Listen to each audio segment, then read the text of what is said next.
If you've been told you're fine, but feel anything but, if you're exhausted, moody, barely sleeping, or gaining weight, especially around your midsection, this video is for you.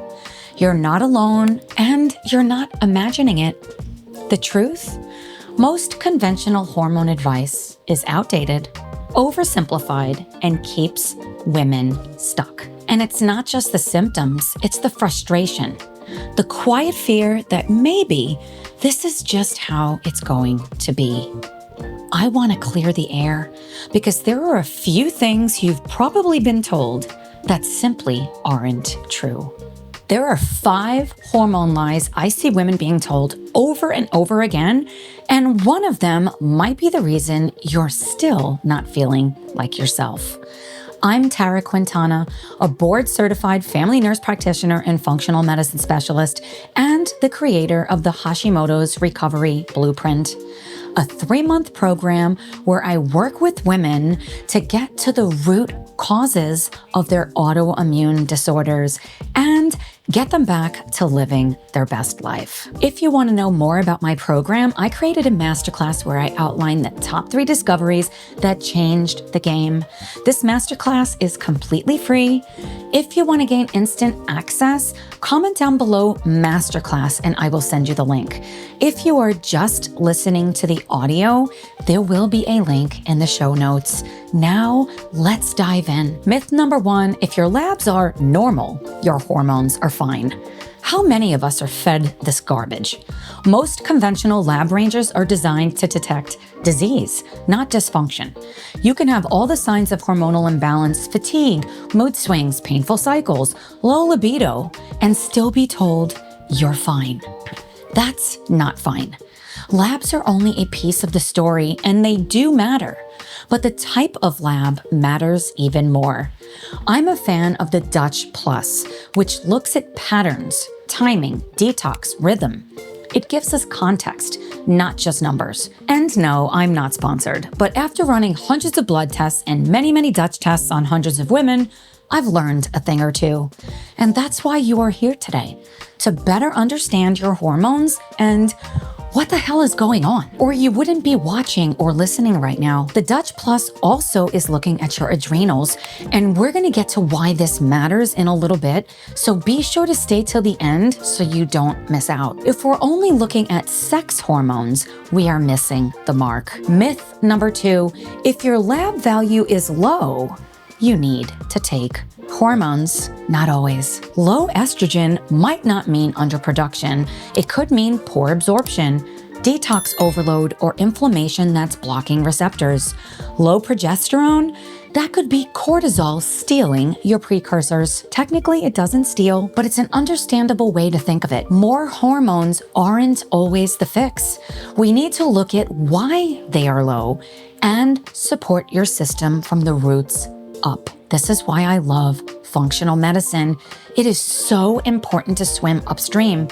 Otherwise, we likely will not feel better, and maybe we may even feel worse. Myth number 3, hormonal symptoms are a normal part of aging.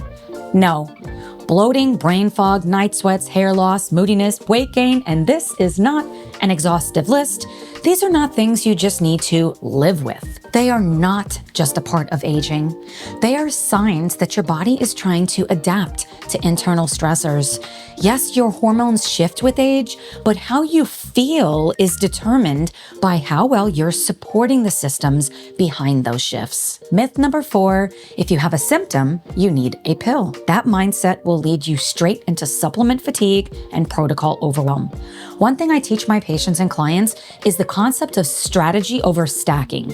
We don't chase symptoms, we identify the pattern that's creating them. When you regulate the system, the symptoms fade on their own. Symptoms are how our bodies speak to us. I am so passionate about this. The whole topic of symptoms and what they mean, friends, I am working on a book all about autoimmunity, and trust me, you are going to want to read it. Whether you're suffering with autoimmune conditions, or you know someone that is, or you're just serious about taking control of your health, I'm finishing up the chapter diving into how the body sends us messages. It's a conversation we need to have. I am working on a pre-order bonus package, so if you would like to get on the list so you're the first notified, I dropped the link in the description box. I also have it as the first pinned comment if you're watching on YouTube. I am grateful for every symptom I have because then the real problem can be addressed. Otherwise, we're just masking symptoms and might cause more issues. And finally, my friends, myth number 5, your belly weight is from estrogen. If you're gaining weight around your midsection, it's more often a cortisol issue than an estrogen one. When your nervous system is under stress, your adrenals release cortisol, and chronically elevated cortisol tells your body to hold onto fat in the belly area, not because your body is broken, but because it thinks it's protecting you.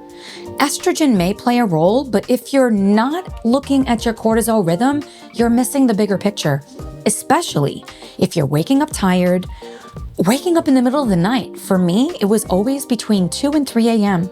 and nearly impossible to get back to sleep. I wanted it to be a simple fix. And friends, I tried everything: medication, supplements. There is no such thing as a magical supplement. If you're depending on caffeine to function, that's adrenal dysregulation, not just hormones.